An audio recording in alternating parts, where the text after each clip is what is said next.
உன் தந்தையார் இருப்பதற்கு முன்பே உன் தமையன் காடேகி விட்டான். என்னம்மா இது? இடுமேல் இடி விழுந்தார் போல் என்னென்னவோ சொல்லுகிறீர்கள். தமையன் ஏன் காடு சென்றார்? அதுவும் தந்தை இறப்பதற்கு முன்பாக எதற்காக சென்றார்? சொல்லுங்கள் அம்மா, என் இருதயமே வெடித்து விடும் போல் இருக்கிறது. பரதா, பதட்டப்படாது. அனைத்தையும் விவரமாக சொல்கிறேன். கவனமாக கேள். கண்ணி, உன் தந்தையார் சூழ்ச்சியை கவனி. நீ இங்கில்லாது உன் பாட்டன் வீட்டில் இருக்கும் நேரம் பார்த்து என்னிடம் கூட ஒரு வார்த்தை சொல்லாமல் ராமனுக்கு மகுடம் சூட்ட நிச்சயித்து விட்டான். இந்த சரித்திரை புரிந்து கொண்ட நான் சக்கரவர்த்தியாரிடம் சம்பிராசூர யுத்த காலத்தில் எனக்கு கொடுத்த 2 வரங்களையும் கேட்டேன்.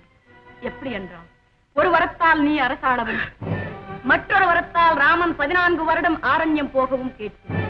வரத்தை கொடுத்துவிட்டு ராமன் வனம் செல்வதை நினைத்து அவன் பிரிவை செய்யாது மாண்டு விட்டார் மன்னவர். இதுதான் நடந்த விவரம். கண்ணே, போனது போகட்டும்.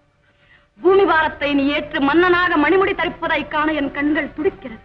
புறப்படு, குருசுவாமியிடம் சென்று. கொத்தவன் உயிருக்கு உணவைத்த கொடும்பாவி நீதானா? மன்னனின் ஆவிக்கு மரளியாக வந்த மாபாதகி நீதானா? அன்பு தாய் கைகேயி என்று உன்னை வாயாரா வாரணாக புகழ்ந்த அண்ணன் ராமனை ஆரண்யத்திற்கு அனுப்பிய அக்கிரமக்காரி நீதானா? அடி பாதகி, கணவரை கொன்ற பாதகி, முதல்வரை காட்டுக்கழுப்பிய மோசக்காரி, பாவமரியால் ஆக்கிய பழிகாரி, சூரிய வம்சத்தையே சூன்யமாக்கிவிட்ட சூழ்ச்சிக்காரி. அரசரின் ஆவியை பறிப்பதற்கென்றே அவனியின் அழகான பெண்ணுரு கொண்டு வந்தாயா? மனைவியர் மூவரிலும் மனது நிறைய பாசத்தை உண்டால் வைத்திருந்த மன்னரை மனத்தில் ஆழ்த்துவதற்கு உனக்கு எப்படி அடி மனம் துணிந்தது? அது இறக்கமற்றவளே. என்ன பேசுகிறாய்? பேசாதே. உன்னை அங்கங்கமாக வெட்டி அழுவிடுவாக புதைத்து அனைத்து மிருகங்களுக்கு இரையாக போட்டால் இவன் ஆத்திரம் தீராது. ஆனால் அன்னையை கொன்ற அக்கிரமக்காரா, என் முகத்தில் விழிக்காதே. நீ எனக்கு தம்பி அல்ல என்று என் அண்ணன் ராமன் கோபப்படுவாரே என்பதற்காக உன்னை உயிரோடு விடுகிறேன். அவர் முகத்துக்காக உன் முகத்தை பாழ்படுத்தாமல் விடுகிறேன். சொல், யார் செய்த சதி இது? யார் சொன்ன யோசனை இது? சொல்லடி, சொல். ஏன் மௌனம் சாதிக்கிறார்? எல்லாம் உன் நன்மைக்காகத்தான் செய்தேன். நன்மை செய்தேன் என்று நன்றி கறந்து விட்டாயே நாசக்காரி. உன் பாழும் சதி திட்டத்திலே பரதனும் பங்கு கொண்டு விட்டார் என்று பார்ப்போர்கள் என்னை பழித்து கூறும் நிலைக்கு ஆளாக்கி விட்டாய். தன்மை கெட்ட தம்பி தகாத காரியங்களை தன் தாயிடம் செய்ய தூண்டிவிட்டு தன் பாட்டன் வீட்டிலே போய் பதுங்கி விட்டாரோ என்று என்னை தப்பாக நினைத்து தமையன் வனம் சென்றாரோ? இனி பரதன் முகத்திலே விழிக்கவே கூடாது என்று முதல்வன் முடிவு கட்டி விட்டாரோ? ஐயோ, இனி அவர் முகத்திலே நான் எப்படி விழிப்பேன்? அண்ணன் இருக்க தம்பி அரசாழ்வதா? அவளோடு உன் சதி திட்டத்திற்கு பரதனும் உடன்படுவான் என்று நினைத்துக் கொண்டிருந்த குற்றவாளியே, இனி 1000 ஜென்மங்கள் எடுத்தாலும் பரதன் பகுத்தறிவுக்கு புறம்பாக நடக்கவே மாட்டான். அடி பாவி, அயோத்தியின் சரித்திரத்தையே மாசுபடுத்தி விட்டாயே. அப்பப்பா, ஓவியனின் எழுத்திற்கும் கவிஞரின் கற்பனைக்கும் எட்டாத பயங்கர உருவம் நீ. இனி உன் முகத்திலே விழித்தாலும், உன்னை பார்த்தாலும், உன் முன்னே நின்றாலும் பரதனின் பண்புக்கே மாசு ஏற்பட்டுவிடும். அன்னை கோசலாதேவியை பார்த்துவிட்டு ராமன் நாவை இங்கு அழைத்து வந்த பிறகு உனக்கு ஒரு முடிவு கட்டுகிறேன். கூப்பிடாதே என்னை. உன்னுடைய பாவகாரியத்தை நினைத்து அழுது அழுது திருடி சிறிதாக விழிவிட்டுக் கொண்டு. இல்லை இல்லை, நான் உனக்கு மகனும் இல்லை, நீ எனக்கு தாயும் இல்லை.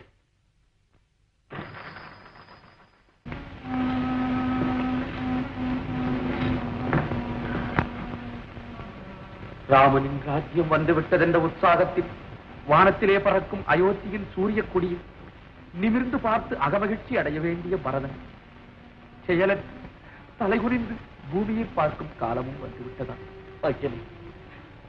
தலை நிமிர்ந்து பேசும் தன்மையிலே பரதன் இல்லை. பாவமேது மறியாவிட்டாலும் பழிக்கு காரணமாயிருப்பவன் பரதனே என்று பாரோர் இகழ்வதை காதால் கேட்ட பிறகும் உங்களை பார்த்து பேசும் முகம் எனக்கு எங்கே இருக்கிறது சுவாமி? உள்ளத்திலே களங்கம் இல்லாதவனே, உன்னை புரிந்து கொள்ளாமல் உன் அன்னை வரத்தை கேட்டு ஊராரின் சாபத்தை சம்பாதித்துக் கொண்டார். அன்னை செய்த தவறுக்கு நீ என்ன செய்வாய்? சுவாமி, அன்னை என்று அவளை இனியொரு முறை என்னிடம் சொல்ல வேண்டாம். அண்ணா, குருதேவன், சிந்தை கலங்கி நிற்கும் பரதண்ணாவிடம் நடந்த செய்தியை பற்றி இனியும் பேச வேண்டாம் என்று தாழ்மையோடு கேட்டுக்கொள்கிறேன். பரதா, நடந்ததை மற. உன் வரவைத்தானப்பா எதிர்நோக்கி இருந்தோம்.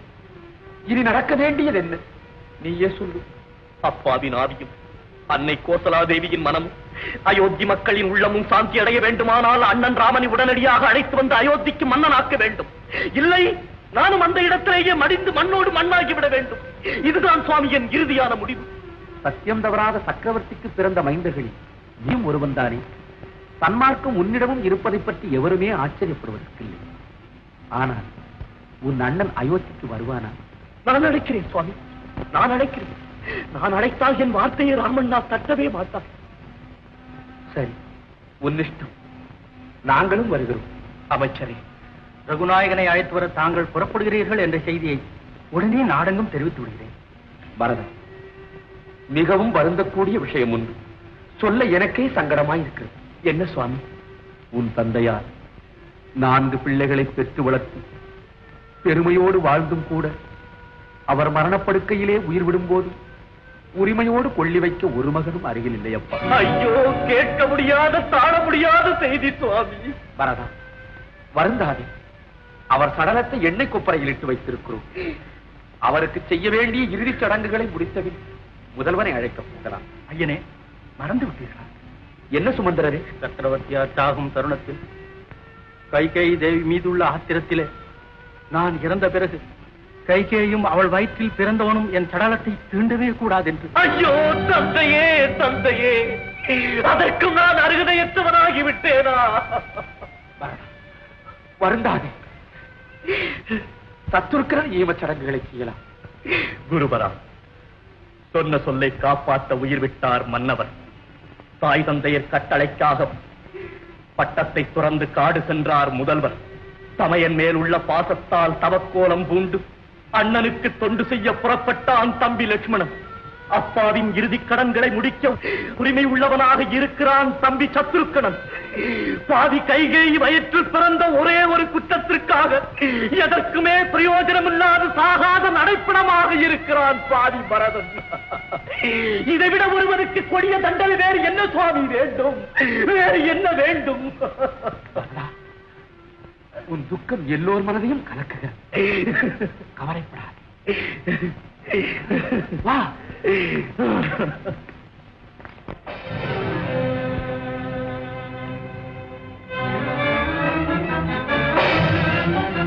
அண்ணா, அண்ணா, பதற்றமுடன் வந்திருக்கிறாயே, என்ன தம்பி? பகைவன் வருகிறான். பகைவனா? பாராளும் பொறுப்பை அந்த பாவிக்கே விட்டு வந்த நன்றியை கூட மறந்து வருகிறான். அண்ணா, விவரமாக சொல்லப்பா. பரதன் படை திரட்டிக் கொண்டு போருக்கு வருகிறான். உத்தரவு கொடுங்கள். சத்துருக்களை எல்லாம் சாகடித்து விட்டு சகோதர துரோகியை ஒழித்து கட்டிவிட்டு சத்தியத்தில் நிலைநாட்டுகிறேன். தம்பி, சத்தியத்தை நிலைநாட்டுபவனுக்கு சாந்த குணமல்லவா தேவை? அதற்கும் உனக்கும் சம்பந்தமே இல்லையே. போருக்கு வரும் பரதன் என்னோடு தானே வருகிறான். நான் பார்த்துக் கொள்கிறேன். அந்த பண்பு கிட்ட பரதன் மார்பிலே உங்கள் அம்பு கூட பாயக்கூடாதுன்னா. தம்பி, சொல்லம்பை வீசாது. மனவேதனை புண் ஆறவே ஆறாது. இளையவரே, நன்றி மறந்த ஒருவர் உங்கள் 4 பேரில் சகோதரராய் பிறந்திருக்கவே மாட்டார். ஐயன் மேல் நீங்கள் அன்பை அதிகமாக செலுத்தி விட்டதா பார்ப்பவர்கள் எல்லாம் உங்களுக்கு பகைவராகவே தெரிகின்றனர். அன்னையே, அண்ணாவின் வாயால் ஒருவனை பொல்லாதவன் என்று சொல்லவே மாட்டார். ஆனால் என்னால் அப்படி இருக்கவே முடியாது. காருண்ய வள்ளல் என் அண்ணனுக்கு தீங்கு செய்ய நினைக்கும் புல்லர்களை தீர்த்து கட்டினால் தான் என் உள்ளம் சாந்தி பெறும். தம்பி, ஆத்திரப்படாதே. அவனியை வெல்லும் அபார சக்தி உன்னிடம் உள்ளதென்பதை நான் நன்கு அறிவேன். ஆயினும் பரதன் பண்பின் பிறப்பிடம், அன்பின் இருப்பிடம் அப்பா அவன். அவனுக்கும் உனக்கும் என்ன வித்தியாசம் தெரியுமா? ஜானகி, இவர்கள் இருவரும் என்மேல் கொண்டிருக்கும் அன்பின் விதத்தை சற்று விளக்கமாக சொல்லு. எனக்கு என்ன தெரியும் சுவாமி? தெரிந்ததை ஒரு முறை சொல்லேன்.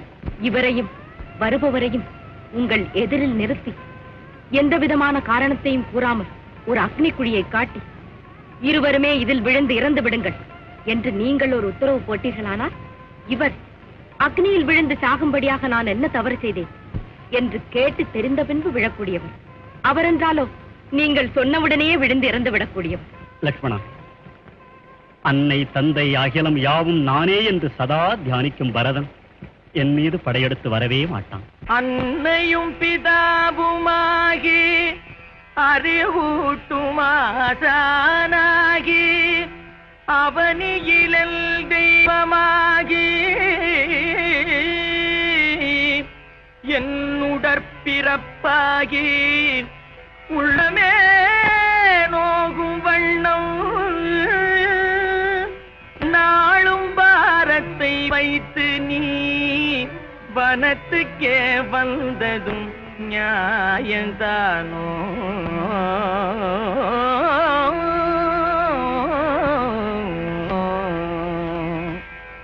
என் மரியாயோ என் அருள் தமனே, என்னை நீ பிரிந்த போதும்